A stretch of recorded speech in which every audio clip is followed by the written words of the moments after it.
Welcome, dreamers, to our quiet corner of the night.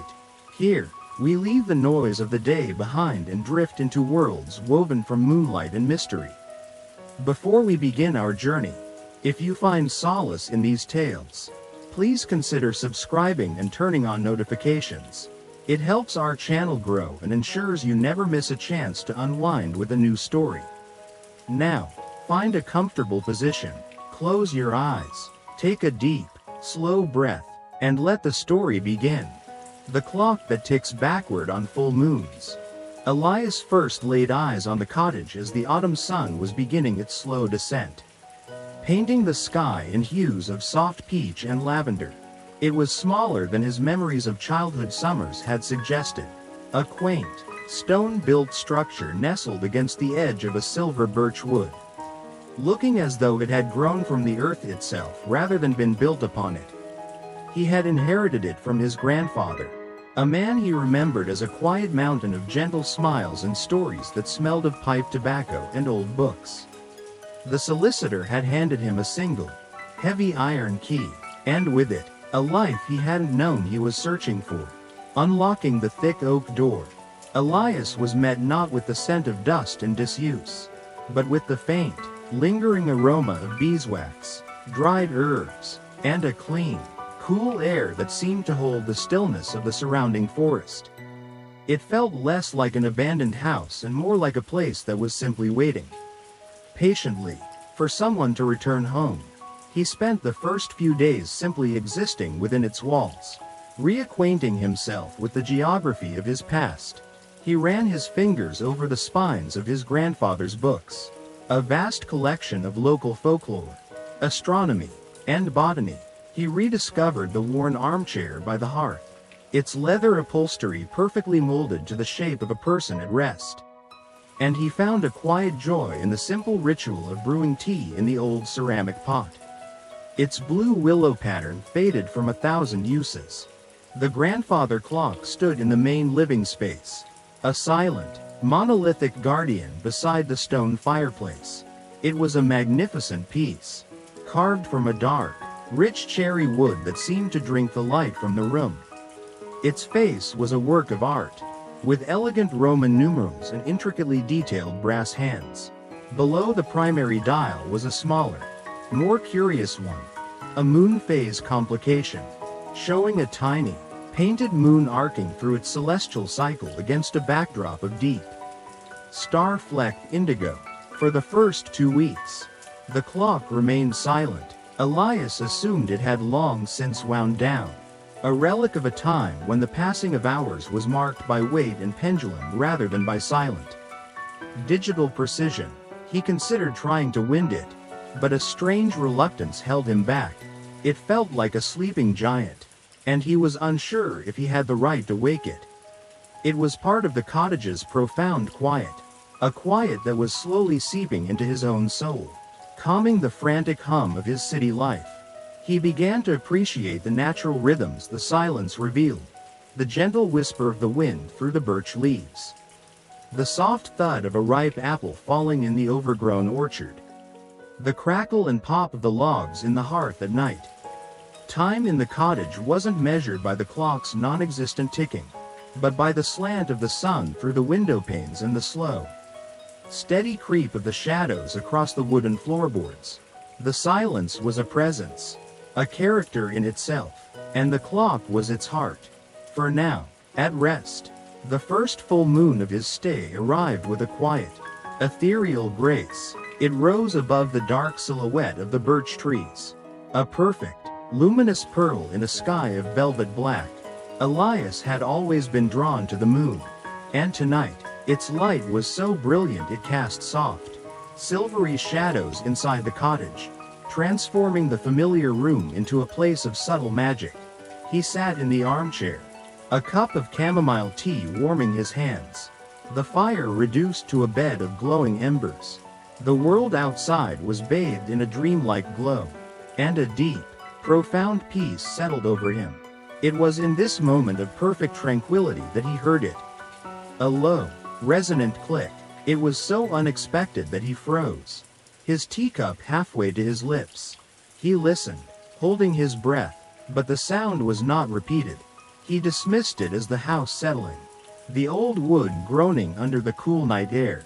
He took a sip of his tea, the warm liquid soothing, and was about to turn his attention to the book lying open on his lap when it came again. Click, followed by a slow, deliberate talk, but the sound was wrong. It was heavy, deliberate, yet reversed. It wasn't the familiar, comforting tick-tock of a clock marking time's forward march. It was a deep, resonant talk, followed by a softer, higher tick-tock, tick-tock, tick.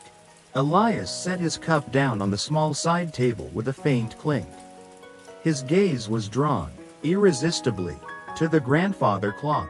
In the ethereal moonlight slanting through the window, he could just make out the long, elegant pendulum swinging within its glass-fronted case.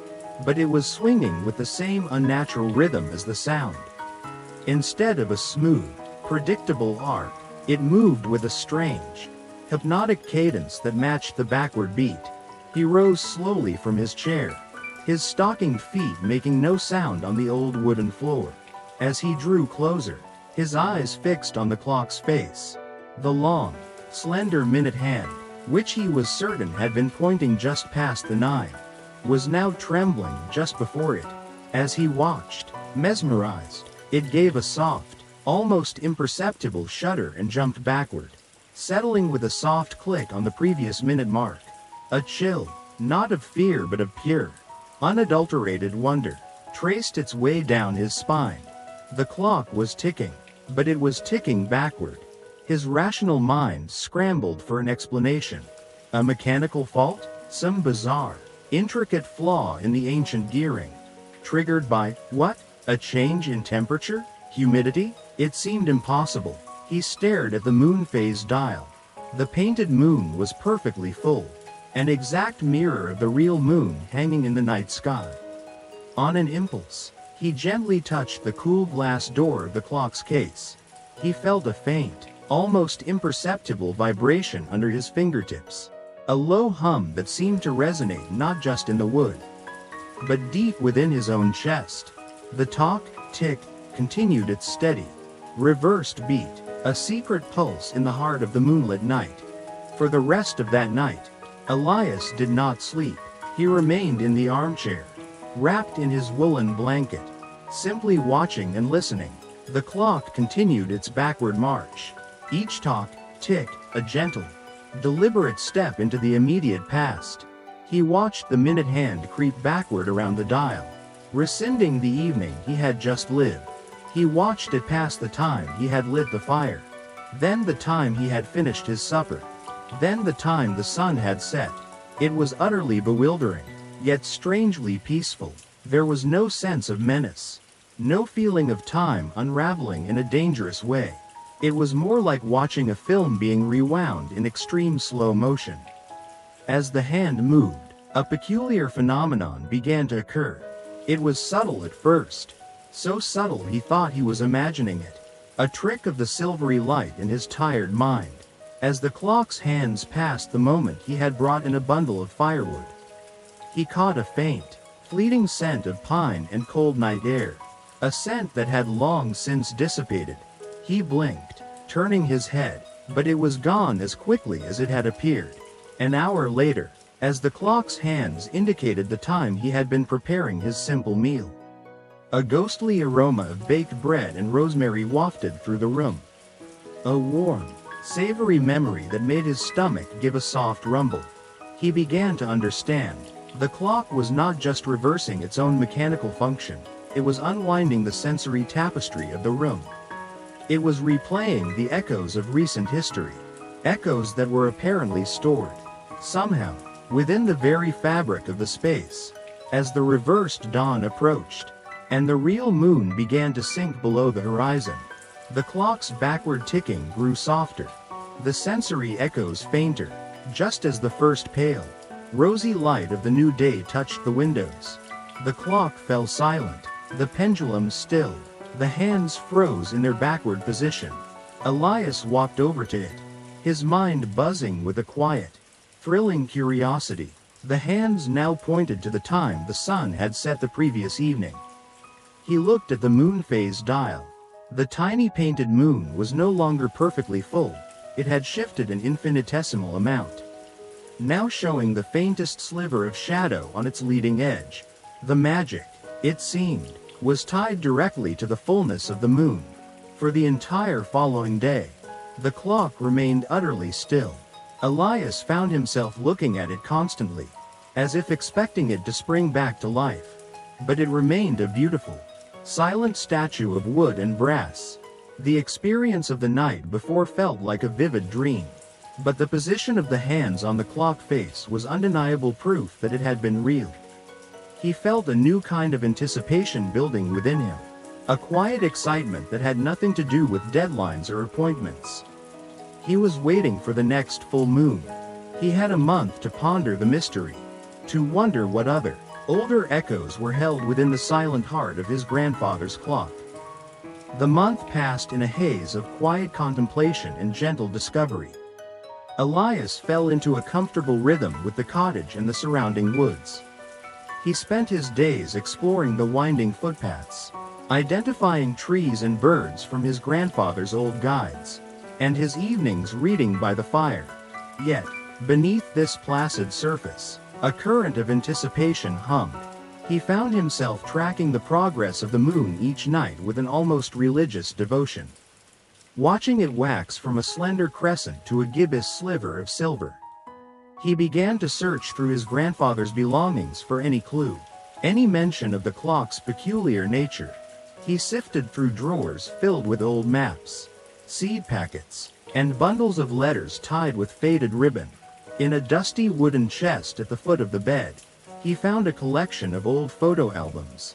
He spent hours turning the stiff, black pages, peering at the faded black and white and sepia-toned images of strangers who were also his family.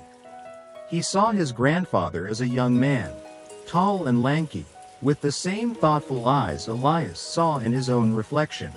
He saw a young woman with a bright, luminous smile, her hair styled in the fashion of a bygone era.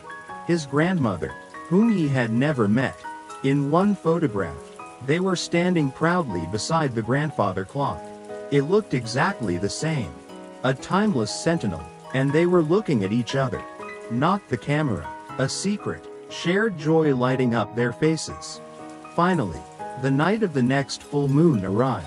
A sense of ceremony filled Elias as he prepared for the evening. He built the fire carefully, ate a simple, quiet dinner, and as dusk settled, he dimmed the electric lamps, choosing to let the room be lit only by the fire's warm glow and the moon's cool, silver light, which was already beginning to spill through the windows. He settled into the armchair, not with a book this time, but with a quiet, open-hearted expectation. He waited. The silence in the cottage was deep, a vast, velvety canvas. Then, just as the moon cleared the treetops, its light flooding the room, he heard it, the soft, resonant click, and then the slow, reversed beat began its hypnotic rhythm. Tock, tick, tock, tick. A smile touched Elias's lips. It was real. As he watched the hands begin their backward journey, he focused his senses, not just on the immediate past of his own day, but deeper, trying to feel for older echoes. The air grew still, charged with a strange potential. And then, he heard it, faintly at first, like a melody heard from a great distance, came the sound of music. It was a sweet, lilting waltz, played on a piano. The sound grew, not in volume, but in presence, seeming to emanate from the very walls of the room, and in the polished surface of the clock's glass door, where the moonlight pooled like liquid silver. An image began to form. It was hazy, translucent, like a watercolor painting still wet on the page. He saw his young grandparents, just as they were in the photograph. His grandfather, looking impossibly dapper, was leading his grandmother in a slow, graceful dance right in the center of the room. She was laughing, her head thrown back, the sound of it a silent echo that Elias felt in his heart. They swirled and turned, their ghostly forms moving through the solid furniture of his present. Two moments in time overlapping in the magical light of the full moon. The vision of his grandparents dancing lasted for what felt like a timeless eternity. Elias sat utterly captivated, a silent, privileged audience to a moment of pure, unadulterated joy that had happened decades before he was born. The piano waltz was the only sound, a sweet, ghostly melody that filled the space between the reversed ticking of the clock. He didn't see details with perfect clarity, it was more an impression. A feeling. He could perceive the soft swirl of his grandmother's dress, the confident way his grandfather held her, the warmth of the firelight from that long-ago night blending with the fire in his own hearth. It was profoundly beautiful and deeply moving. He was witnessing not just a memory, but the love that had formed the foundation of his own existence. As the clock's hands continued their backward sweep, the vision slowly faded, the music dissolving into the silence like sugar in water, until only the tick remained. The experience left Elias with more questions than answers, but also with a sense of deep connection to the cottage and his own lineage. The clock was not a machine, it was a conduit. The next morning, spurred by a new sense of purpose, he renewed his search of his grandfather's things. He felt certain there must be some written record, some explanation. This time, he focused on a small, locked writing desk in the study, a piece he had previously overlooked. The key, he discovered after a bit of searching, was tucked away inside an old, hollowed-out book on celestial navigation. Inside the desk, beneath neat stacks of paper and receipts, he found what he was looking for, a slim, leather-bound journal. His grandfather's elegant, looping script filled the pages. Most of it contained observations on the garden and the weather. But near the back, he found an entry dated almost 50 years prior. "The moon is full tonight," it began, "and the old clock sings its backward song." Elias's heart quickened. He read on, his grandfather's words painting a picture of the clock's origins. It had been commissioned by Elias's great-great-grandfather from a reclusive and eccentric clockmaker. This clockmaker was not just a craftsman, he was a philosopher. He believed that time was not a straight, unyielding river flowing in one direction. Instead, he saw it as a great, static tapestry, where every moment, past, present, and future, existed simultaneously, woven together with threads of cause and effect. Most people, he argued, could only perceive the single thread of their own present. He had built the clock as an experiment. He called it a chronoscope. He believed that under the unique, clarifying light of a full moon, a time when he felt the veil between worlds was at its thinnest, the clock's mechanism, running in reverse, could create a sympathetic resonance. It didn't reverse time itself, but it allowed the resonant echoes of powerful moments, strong emotions that had been imprinted on the space, to become perceptible again. It does not show what was, his grandfather had written. It shows what is, still existing on another layer of the tapestry. It is a window, not a time machine, a reminder that nothing is ever truly lost, especially not love. Armed with his grandfather's journal, Elias felt a new depth of understanding as he awaited the third full moon. The clock was no longer just a mysterious artifact, it was a legacy of a unique and beautiful philosophy. The idea that time was a tapestry was a comforting one. It meant that the joy he had witnessed, the love his grandparents shared, wasn't gone. It was still there, a vibrant thread woven into the very fabric of the cottage. He wondered what other threads the clock might reveal. The journal had mentioned that the clock replayed powerful moments and strong emotions, which made him realize that not all of the past would be a joyful dance. Life was a mix of light and shadow, and a true tapestry would reflect that. This thought didn't fill him with dread, but with a quiet, respectful curiosity. To understand the full story of this place, he had to be willing to witness its moments of sorrow as well as its moments of celebration. The night of the full moon arrived. this time with a thin veil of clouds that softened its light, giving it a diffuse, milky glow. The air was colder than before. With the first real bite of late autumn, Elias followed his now familiar ritual, settling into the armchair as the moon rose, waiting for the first, familiar click. The talk, tick, began, its rhythm a steady, reassuring heartbeat in the quiet room. Elias closed his eyes for a moment, focusing his intent, opening himself to whatever the clock had to share. He did not have to wait long. This time, there was no music. The only sound was the sighing of the wind outside and the gentle crackle of the fire. The air in the room grew heavy with a feeling of profound melancholy. A quiet, pervasive sadness that seemed to seep from the walls. He opened his eyes and looked towards the hearth. In the reflection on the clock's glass, a new scene was materializing. It was his grandmother, but she was older now than in the vision of the dance.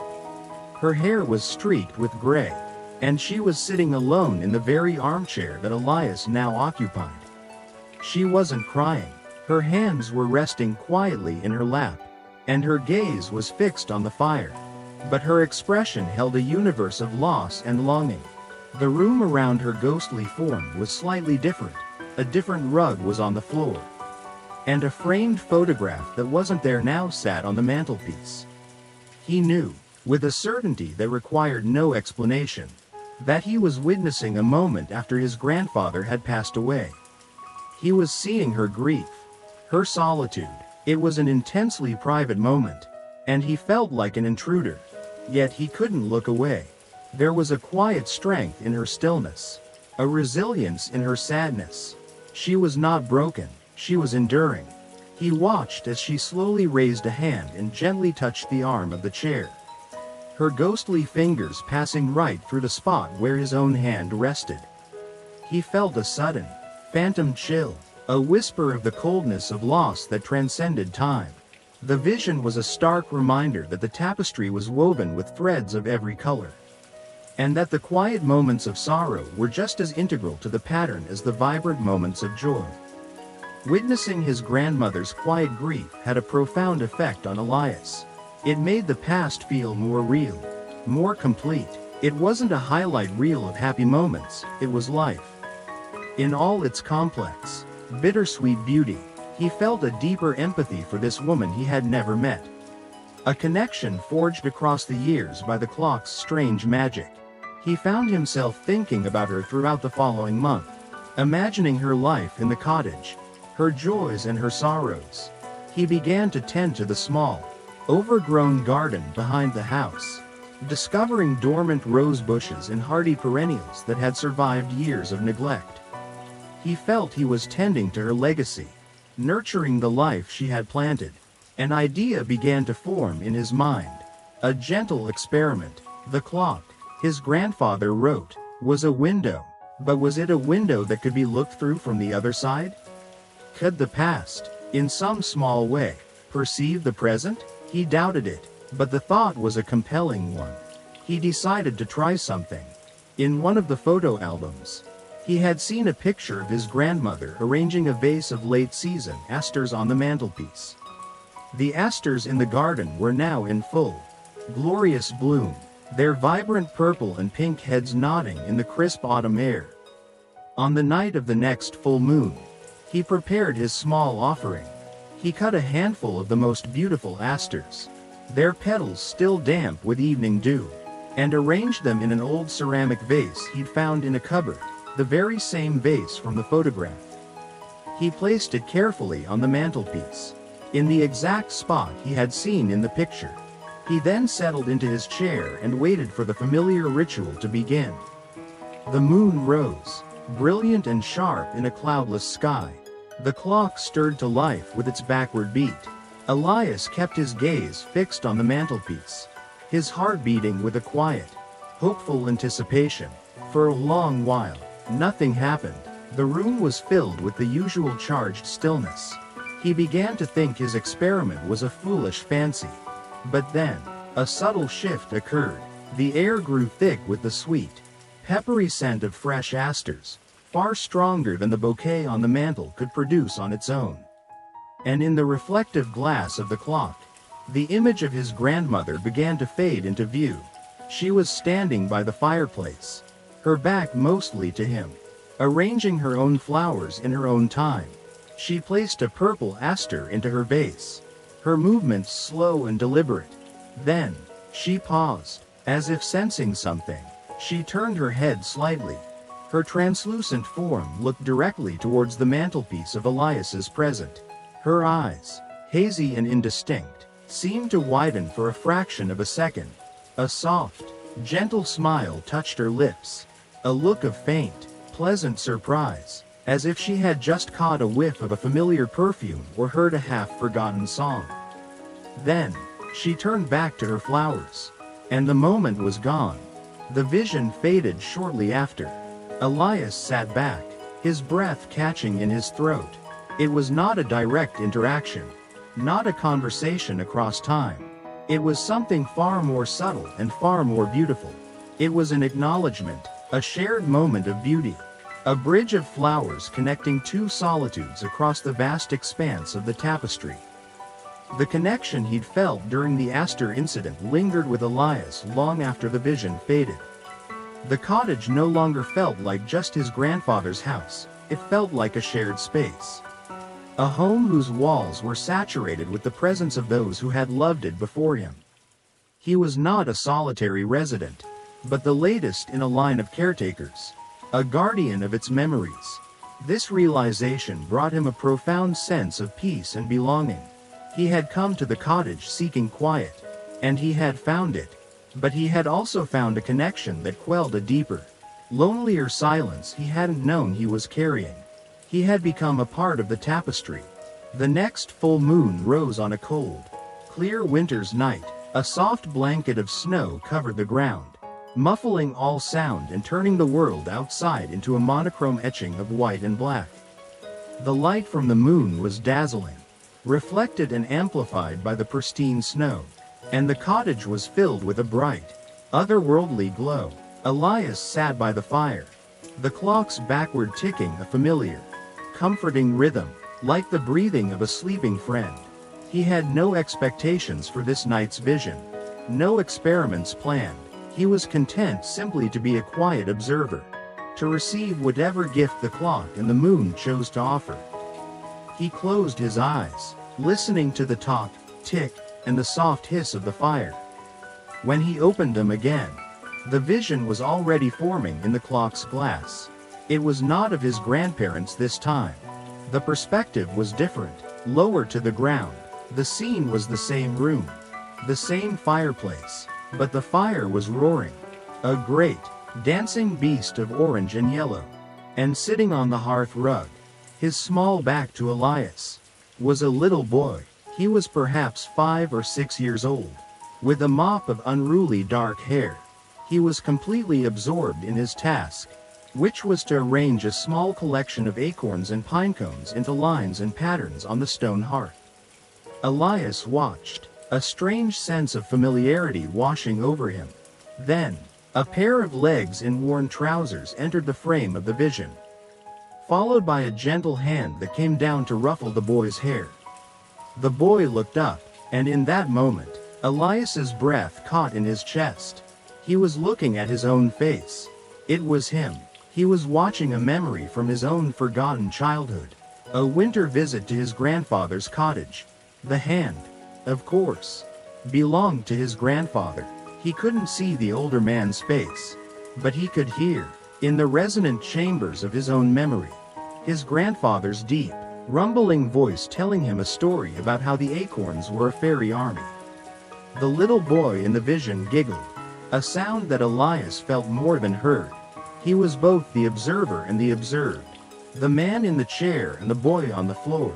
He was watching a moment of pure, simple contentment, a memory so deeply buried he would never have recalled it on his own. The clock had not just shown him his heritage, it had given him back a piece of himself. The vision of his own childhood was the most profound one yet. It shifted Elias's understanding of the clock from a window into his family's history to a mirror of the continuity of life itself. He was not just a descendant, he was a living, breathing thread in the same tapestry he had been observing. The love he had witnessed, the solitude, the simple joy, they were all part of his own story, woven into the person he had become. The clock had taught him that the past was not a separate, sealed-off country. It was the soil from which the present grew. Its nutrients, its waters, its very substance were what sustained the here and now. This new perspective began to change how he lived his days in the cottage. He moved with a new sense of purpose, a quiet reverence for the act of living itself. When he swept the floor or brewed his tea or tended the fire, he did so with the awareness that these simple, mundane actions were creating the memories of tomorrow. He was weaving his own thread into the tapestry of the house. He was no longer just a passive observer of the past, he was an active creator of it. He began to write. He hadn't intended to, but the stories felt like they were pouring out of him. He didn't write about the clock directly, but he wrote tales infused with its philosophy, stories of quiet magic, of time's fluid nature, of the enduring power of memory and place. He thought about the clockmaker's words, as recorded by his grandfather, "It is a window, not a time machine." He finally understood the deep wisdom in that distinction.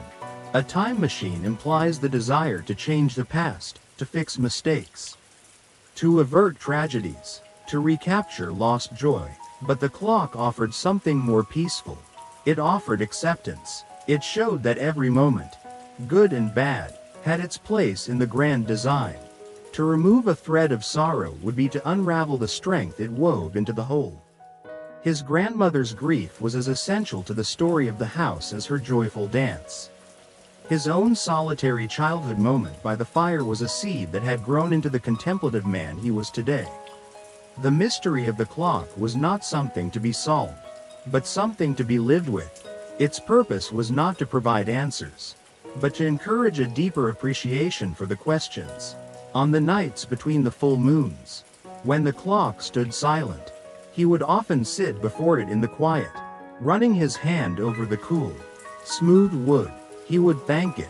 He would thank his grandfather, and his grandmother, and the eccentric philosopher-craftsman who had dared to imagine time as something more than a relentless, forward-marching line. He had found peace not by escaping the world, but by understanding his place within its intricate, timeless, and beautiful pattern. Another year had turned. The birch trees outside the cottage had shed their leaves, slept under a blanket of snow, and were now adorned with the tender green of a new spring. Elias had lived through a full cycle of the seasons, each one marked by the patient waxing and waning of the moon. He had become as much a part of the cottage as the stone in its walls and the books on its shelves. Tonight was the first full moon of the new spring. A warm breeze, fragrant with the scent of damp earth and blooming wildflowers, drifted through the open window. Elias did not feel the same feverish anticipation as he had in the beginning. In its place was a calm, companionable sense of welcome. The clock was no longer a spectacle, but a dear old friend with a wonderful story to tell once a month. He sat in his usual chair, a manuscript of his own stories resting on the table beside him. The moon rose, magnificent and serene. The familiar click echoed in the room, and the slow, reversed beat of the tick began. Elias smiled, a quiet, contented expression. He did not lean forward or strain to see. He simply sat, and waited, and listened. This time, the vision that formed in the clock's glass was the simplest one of all. It was his grandparents, older now, sitting in two armchairs before the fire, which was burning low. They weren't dancing or talking. His grandmother was knitting, her needles clicking together in a silent, rhythmic dance. His grandfather was reading a book, a pair of spectacles perched on the end of his nose. Every now and then, he would reach out and place his hand over hers for a moment. A simple, unconscious gesture of deep and abiding affection. There was no grand emotion, no high drama. There was only a profound and peaceful contentment. It was a vision of an ordinary evening, made extraordinary by the depth of the love and comfort that filled it. Elias watched them, and he felt not a sense of loss, but a sense of gratitude. The clock had shown him the arc of a life lived together, the youthful passion, the quiet sorrows, the shared joys, and now, the peaceful companionship of their later years. It had taught him that the most beautiful threads in the tapestry are often the ones woven from these simple, quiet moments of presence. As the vision faded and the clock continued its backward journey into the night, Elias looked away from it and out the window at the moonlit garden. He was no longer just looking into the past. The clock had taught him to see the magic woven into his own present.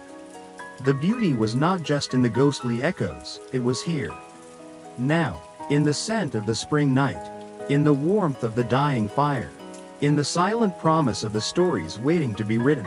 The clock would continue to tick backward on full moons, a gentle reminder that the past is always with us. But for Elias, its greatest gift was teaching him how to live forward.